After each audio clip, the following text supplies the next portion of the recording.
Kenapa banyak golput? Kalian pernah nggak sih dengar kata golput? Golput adalah singkatan dari golongan putih, atau dalam bahasa Inggris disebut abstention. Golongan putih adalah golongan orang yang memiliki hak suara, namun memilih untuk tidak memilih ketika pemilihan umum, sehingga suaranya tidak terpakai. Di Indonesia, persentase golput selalu tinggi. Pada tahun 2004, ada sekitar 29,9 juta orang, atau sebanyak 20%, yang tidak menggunakan hak pilihnya. Angka ini naik drastis pada tahun 2009. Sebanyak 43 juta orang atau sebanyak 25% menjadi golput. Tak sampai di sini, tahun 2014 ada sekitar 58,6 juta orang atau sebanyak 30% yang memilih untuk menjadi golput.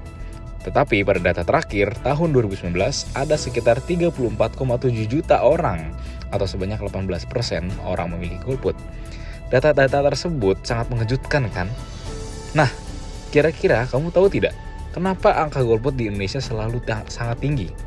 Pertama, kurangnya minat atau apatis. Beberapa individu mungkin hanya kurang tertarik pada politik atau mereka kecewa dengan sistem politik yang ada.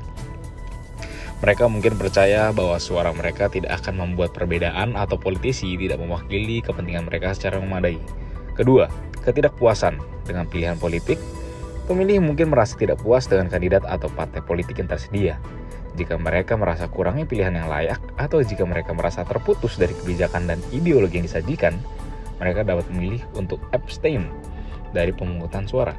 Ketiga, ada tantangan aksesibilitas dan logistik. Faktor logistik tertentu dapat berkontribusi pada tingkat abstensi.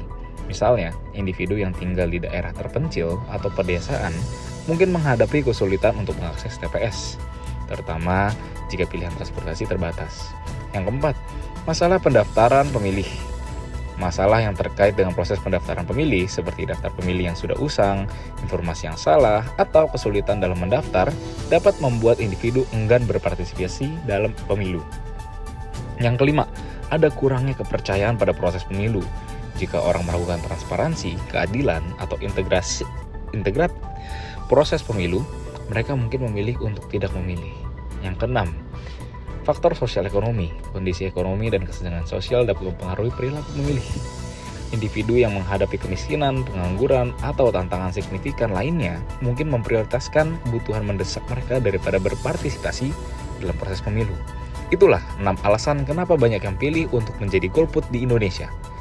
Jika sudah mengenalinya, kamu bisa berusaha menghindarinya. Tapi jika ingin tahu lebih lanjut, kenapa tidak boleh memilih golput? Kalian bisa akses artikel dengan judul "Kenapa Tidak Boleh Golput" di website gemetik.com. Yuk baca dan jangan jadi golput.